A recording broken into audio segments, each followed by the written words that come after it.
Right friends, welcome back to lecture part of 33rd week from 10th August to 16th August and the highlights of the week.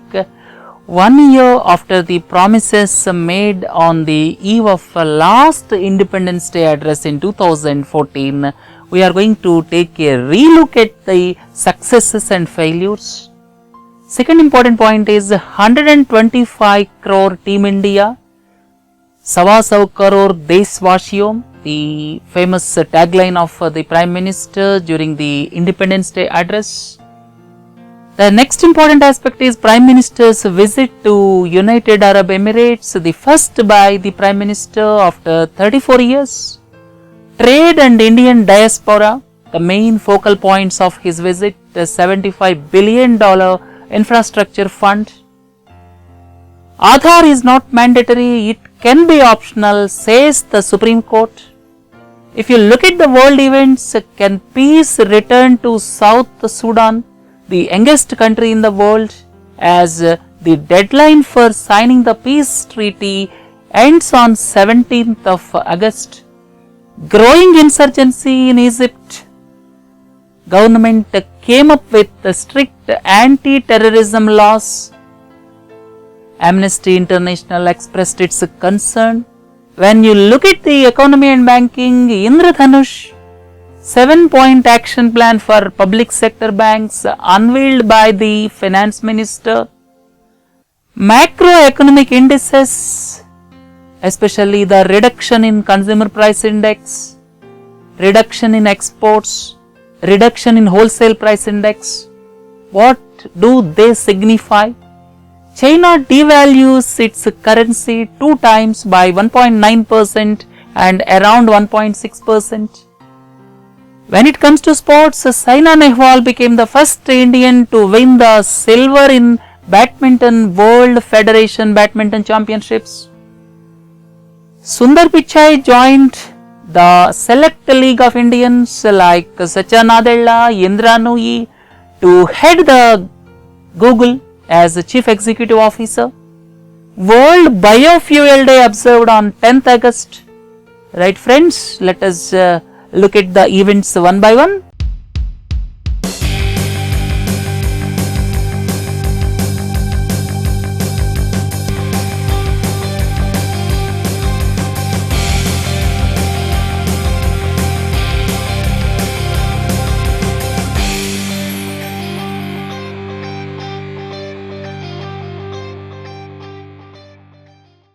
The first and the foremost is the Prime Minister's Independence Day address on 15th August from the ramparts of the Red Fort. Before going into the Prime Minister's address, let us have a quick look at the promises of last year and how they fare after 1 year.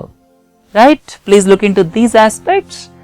The success story of the past 1 year is undoubtedly the Pradhan Mantri Jan Dhan Yojana. Around 16.73 crore bank accounts were opened.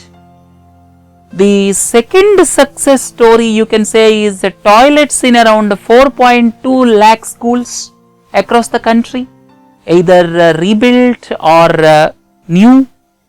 4.2 lakh toilets were constructed in the schools across the country. So these two can be termed as success stories. When you analyze the promises made by the Prime Minister on August 15, 2014, when you look at the moderate success, one is Niti Aayog, which came in place of Planning Commission. Several subcommittees were formed. One such subcommittee is on rationalizing the subsidies. The other subcommittee is on Swachh Bharat. We can say the work is moderate. The other important aspect is Sansad Adarsh Gram Yojana, the villages to be adopted by the members of parliament, mixed results, moderate success or otherwise you can say. But when it comes to the failures or not much success you can say, that means it may require more time to watch also. One is the Make in India. Of course, the time is too short to judge the success of Make in India because it requires a more time frame. Second is Digital India, it is yet to take roots. In fact, the ambitious broadband connectivity program to 2.5 lakh villages is not progressing on the expected lines. Swachh Bharat mission, not much seen at the ground level. The general perception of the public is there is not much visualized at the ground level, and these 7 things I analyzed. Success story is Pradhan Mantri Jan Dhan Yojana and toilets in schools. Moderate success is Niti Aayog as well as SAGY, Sansad Adarsh Gram Yojana, and not much headway you can say is Make in India, Digital India and Swachh Bharat. Only time can say whether the program of Make in India or Digital India will be successful. It requires more time frame in fact to judge the progress or success of these programs. Let us hope some headway in the next year. Right, when we look at the Prime Minister's address during the Independence Day celebrations, his address is almost 85 minutes or 84 minutes long. The focal point is mentioning of Team India. Several times the Prime Minister mentioned about Team India.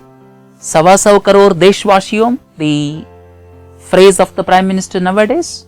That means he wants to pep up the feelings of entire country to take India forward, and the mentioning of Team India is all are required to associate to put the country on the growth path. That is probably the meaning of mentioning Team India several times. The other aspects of his Independence Day address I would like to narrate in brief. Prime Minister touched about the program of Startup India, Stand Up India. Startup India, Stand Up India. That means to give more emphasis on startups. Startups means the companies. That means the budding companies. Fresh graduates coming out of colleges, taking up the entrepreneurship or starting a project. That is a startup. So, Prime Minister's emphasis is on Startup India. And in this connection, he stated one important point. Each of 1.25 lakh bank branches in the country should encourage at least one Dalit or Adivasi entrepreneur as well as one woman entrepreneur. That means the responsibility on each and every bank is to encourage at least one Adivasi or Dalit entrepreneur and at least one woman entrepreneur. Let us see how it will be implemented in due course of time. The second important aspect is the Prime Minister mentioned the success of Pradhan Mantri Jan Dhan Yojana as well as toilets in the schools, as we have discussed just now. Other important aspect as stated by the Prime Minister is he renamed the Ministry of Agriculture as Ministry of Agriculture and Farmers Welfare.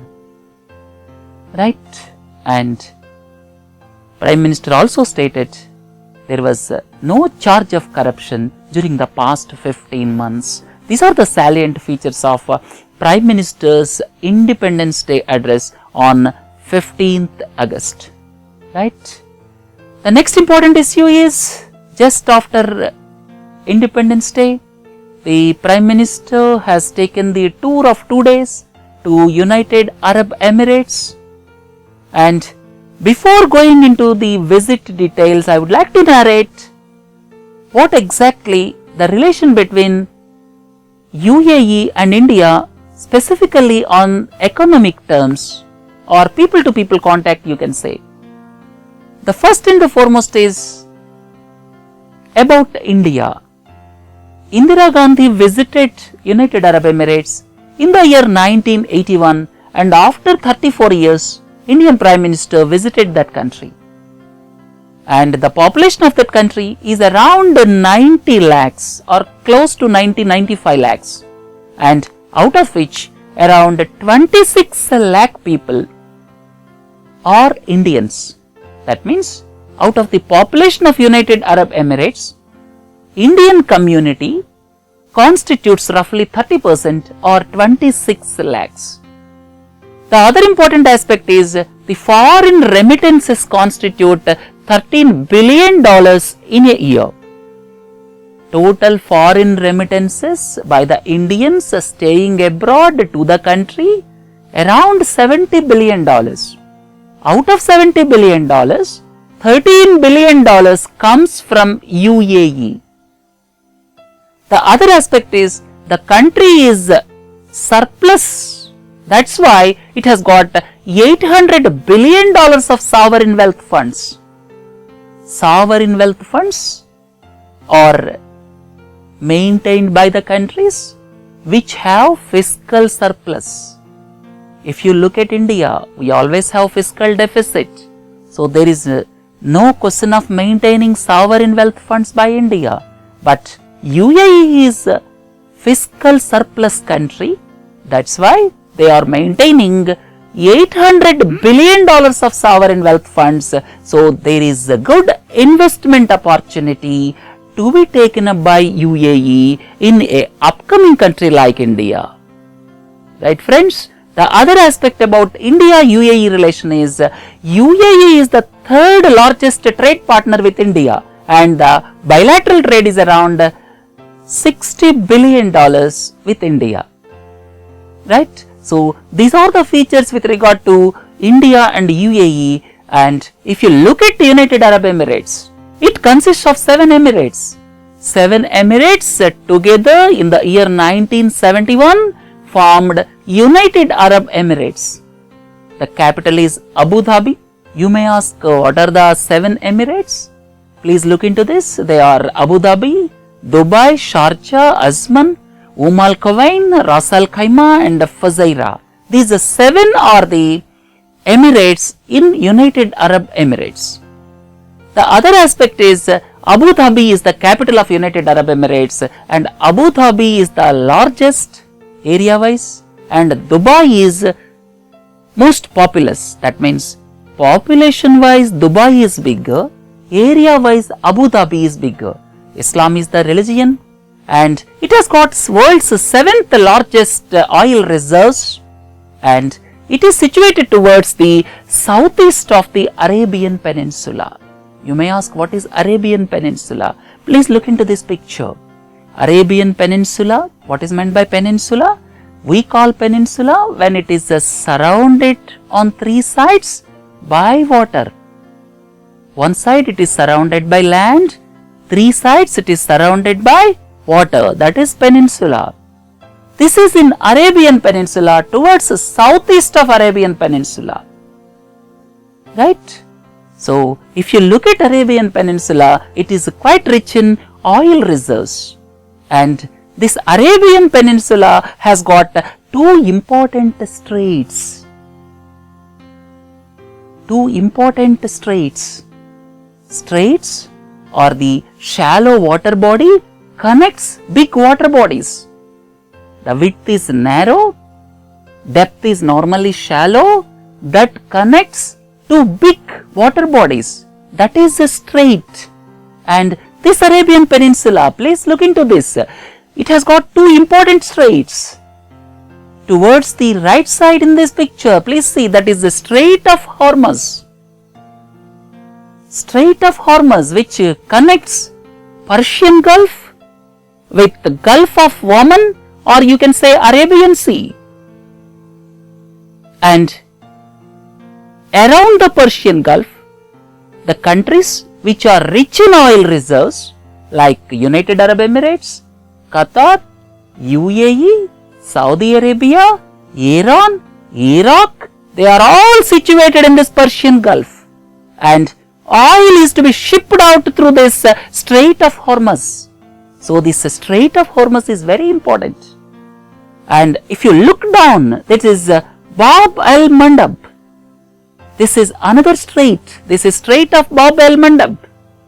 This connects Red Sea with Arabian Sea, that is Bab al-Mandab. So these 2 are the important straits which ships out the oil from the Arabian Peninsula. You may ask, what are the other important straits in the world? I would like to tell you about a few other straits. Please look into this picture. This is Strait of Dover, which connects English Channel with the North Sea, important trade route to the mainland Europe. Strait of Dover connects English Channel with the North Sea. English Channel means it is nothing but connection to Atlantic Ocean. Right? If you look at the other strait, this is a Strait of Gibraltar which connects Atlantic Ocean with the Mediterranean Sea. This Strait of Gibraltar is situated between Spain and Morocco. And most important, please look into this. This is the Strait of Malacca. This is Strait of Malacca. This connects Indian Ocean with Pacific Ocean, and this is one of the busy routes in the world, one of the busy shipping routes in the world, and it takes oil and goods to the East Asia nations and Southeast Asia nations. So these are the important straits. If you look at it, please look into this. Pak Strait is situated in between India and Sri Lanka. It is not a trade route because the depth is not favorable for navigation. And look at this. This is Bering Strait. Bering Strait is situated between United States, Alaska region of United States and Russia, and this connects Pacific Ocean with Arctic Ocean. Right? By the by, while explaining this Arabian Peninsula, I explained to you about various straits in the world, and let us come back to the lecture part now pertaining to the visit of United Arab Emirates by the Indian Prime Minister. So this United Arab Emirates is situated towards the southeast of this Arabian Peninsula, right? And the special features about this United Arab Emirates. This United Arab Emirates has got the tallest building in the world. Please look into this. It is around 830 meters height, and this Burj Khalifa is around 830 meters height. This is the tallest building in the world. And second important aspect is it has got $800 billion of sovereign wealth funds, largest in the world. Right? So these two things I would like to tell you, and let us move on to the Prime Minister's visit and what are the important aspects of Prime Minister's visit. Right? Prime Minister first visited Abu Dhabi, right, and then came to Dubai, and at Abu Dhabi he met the blue collar workers at the ICAD residential labor camp, right. The other important aspect is the Prime Minister visited Sheikh Zayed Grand Mosque. You may ask, who is Sheikh Zayed? Sheikh Zayed is the founding father of United Arab Emirates. The Prime Minister visited Sheikh Zayed Grand Mosque, and if you look at the important events, both the countries decided to elevate their partnerships to comprehensive strategic partnership. Nowadays, several times this is used loosely, but what is the meaning of strategic partnership? The meaning of strategic partnership is here both the countries will cooperate in counter-terrorism operations, in intelligence sharing as well as capacity building, right? This is called comprehensive strategic partnership, and India and UAE decided to raise the level to strategic partnership. Second important aspect is both the countries will fight radicalization and misuse of religion for inciting hatred. This assumed significance in view of the onslaught of ISIS in several countries in the world. Most important aspect is UAE India Infrastructure Fund. UAE India Infrastructure Fund to finance various infrastructure investments in our country, in railways, ports, roads, airports, and it is worth $75 billion, roughly 5 lakh crores of rupees. So this most important aspect is strategic partnership.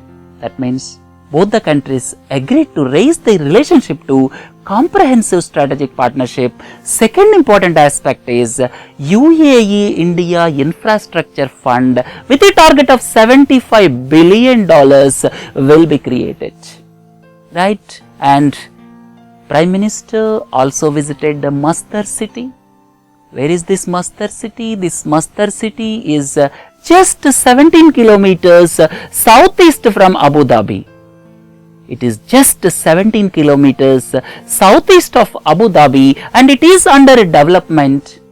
There the Prime Minister addressed global investors and Masdar city is being developed as the first planned city based on renewable energy. Once this is commissioned, this city will be based on total renewable energy. That is the beauty of Masdar city, and the Prime Minister visited this city.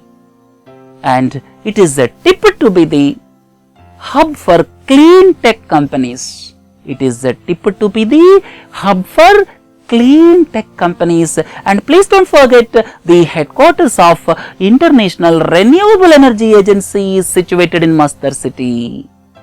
The headquarters of International Renewable Energy Agency is situated in Masdar city, and please don't forget International Atomic Energy Agency is situated in Vienna, Austria, established in 1957, and in the year 1974, International Energy Agency is established with headquarters at Paris, and this is third one, International Renewable Energy Agency headquartered in Masdar, because Masdar is being developed as a renewable energy based city, right? After that, the Prime Minister addressed Indian diaspora in Dubai Cricket Stadium.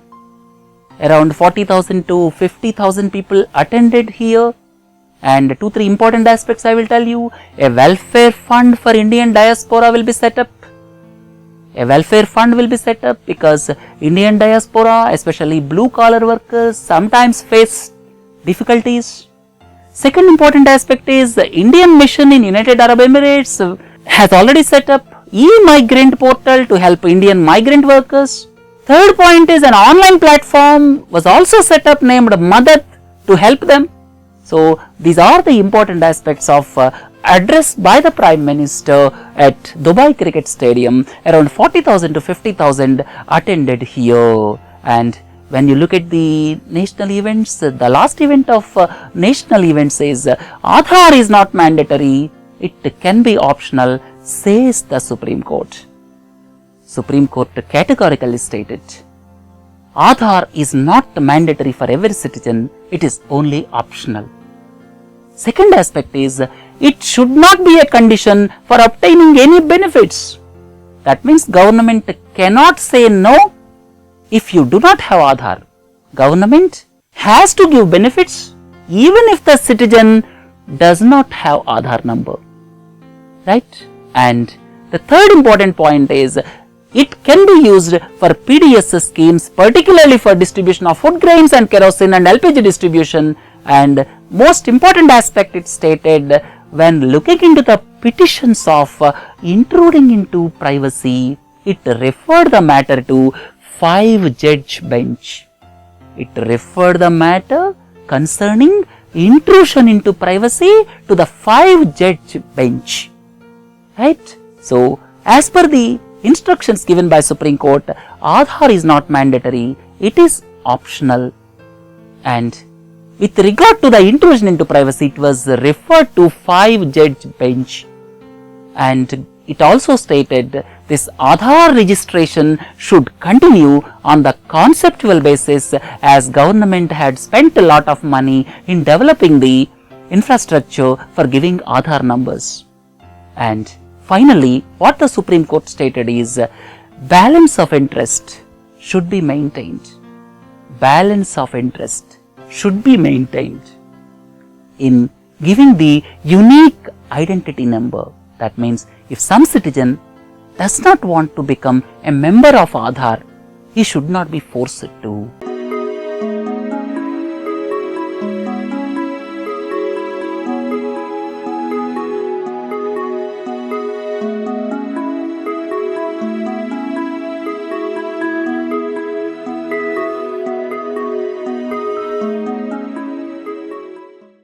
Right friends, when we look at the events around the world, the first and the foremost is, can peace return to South Sudan, the youngest country? All of you are well aware.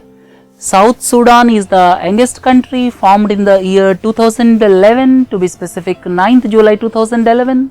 And after years of civil war, that country was formed if you look at the history of Sudan during the past 60 years, this country is into civil war for almost 40 years. 1.5 million people lost their lives. And after the formation of South Sudan also in the year 2011, things have not improved. The rebel faction led by rebel leader Riek Machar and the President Salva Kiir, the two factions are fighting. Several civilians are displaced in the fight. There are several ethnic groups in the country. One group is led by Salva Kiir, the group of Dinka. The other rebel group, that is Riek Machar, belongs to the ethnic group of the Nuer, and peace talks are going on. 17th August is the deadline for signing the peace treaty, but as things stand on 16th August, it appears that the chances of signing the peace treaty are remote. And let us hope some solution to come up for the South Sudan crisis, which resulted in displacement of several civilians. Right friends, look into the next one. Growing insurgency in Egypt. Strict anti-terrorism laws imposed. All of you are well aware, Egypt is not so peaceful because of the reason, first democratically elected president Mohamed Morsi was overthrown some around 2 years ago, and subsequently Muslim Brotherhood members, they were either sentenced to death or sentenced to imprisonment. And in view of the prevailing circumstances, the prevailing situation in the country, the President of Egypt, Abdel Fattah el-Sisi, took a decision of imposing anti-terrorism laws. These anti-terrorism laws are quite stringent. It facilitates setting up of special courts, and the military or police involved or alleged to commit excesses, some protection will be there. The next important aspect is death penalty to those who found guilty of setting up terrorist groups. If someone sets up a terrorist group, then death penalty can be imposed, and financing terrorist groups will face 25 years of imprisonment. If someone joins terrorist group, they will face 10 years imprisonment. Journalists, limitations are also imposed on journalists. Journalists have to write the view expressed by military or police or state. They cannot go beyond this. And because of these stringent conditions, Amnesty International expressed its concern and stated that human rights may be violated in the country. Right? So this is about Egypt.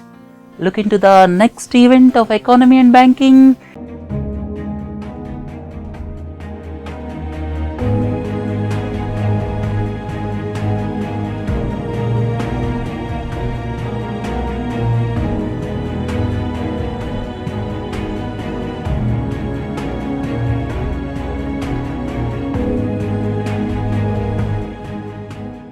Indradhanush, 7-point action plan for public sector banks.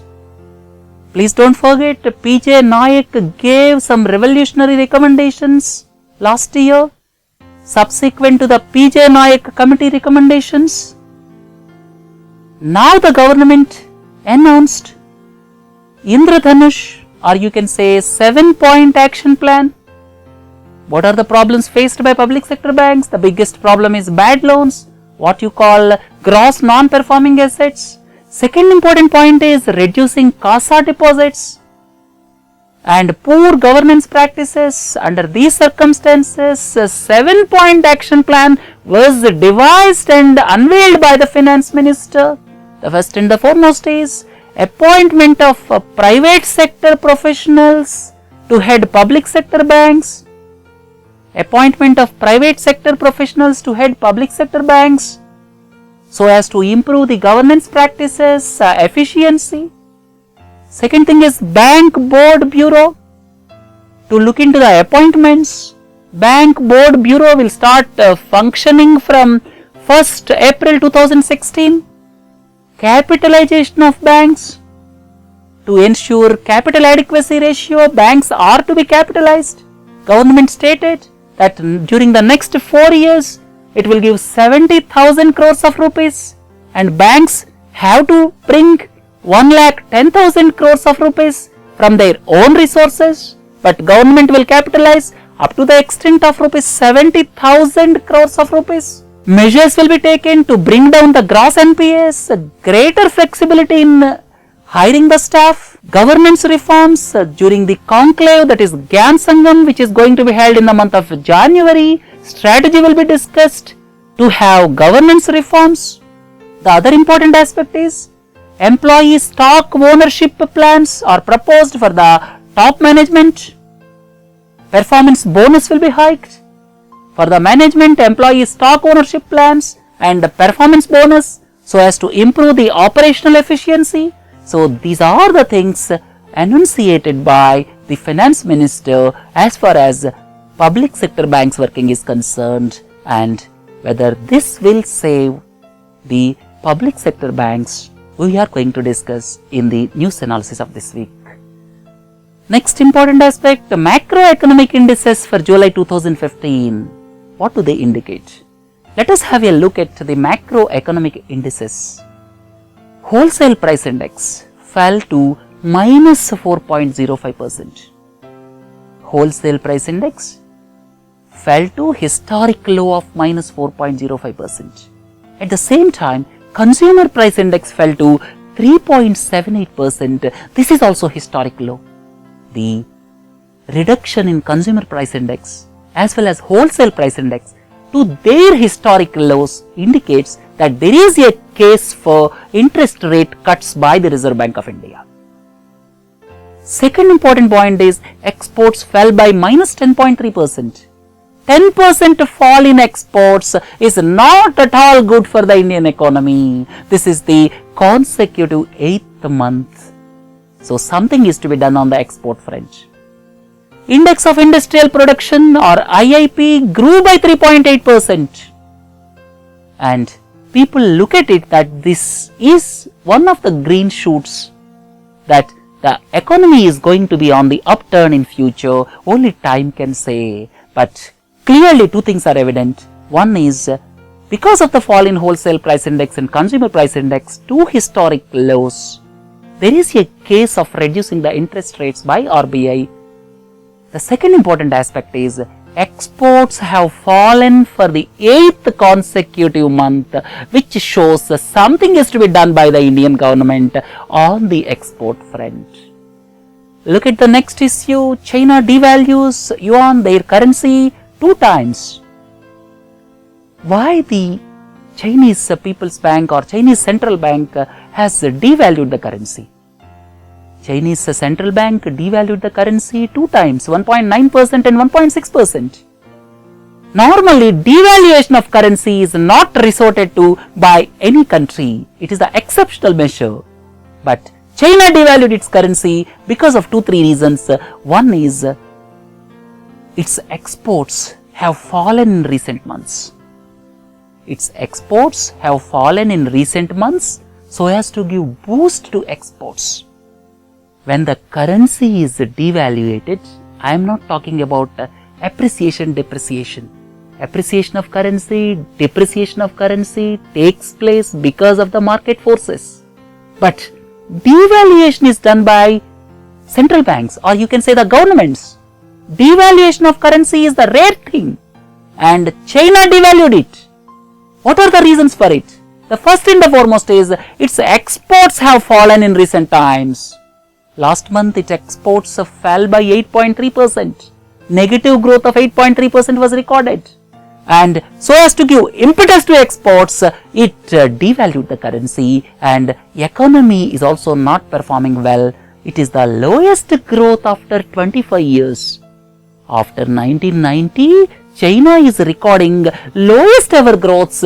That is another reason. And in detail, we are going to discuss about this aspect in this week's news analysis and features. Right? Let us hope that it will not lead to currency wars in other countries. Normally, devaluation of currency is done so as to give impetus to exports. Let us hope the other countries will not emulate the Chinese example. Right friends, when it comes to sports and games,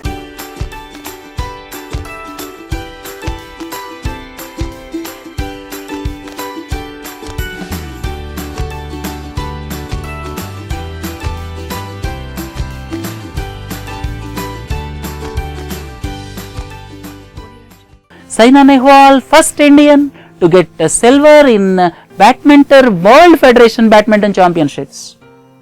She is the first Indian to get silver medal. Previously 4 Indians got bronze medals.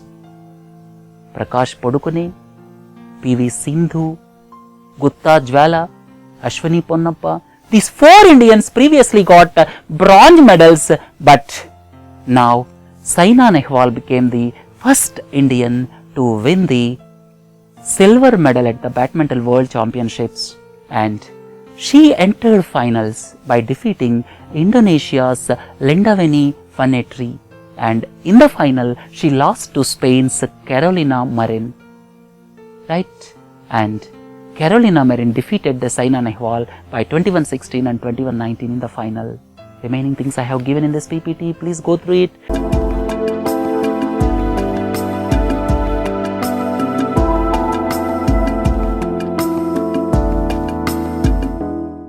Miscellaneous events, Sundar Pichai, Chennai born, became the new CEO of Google.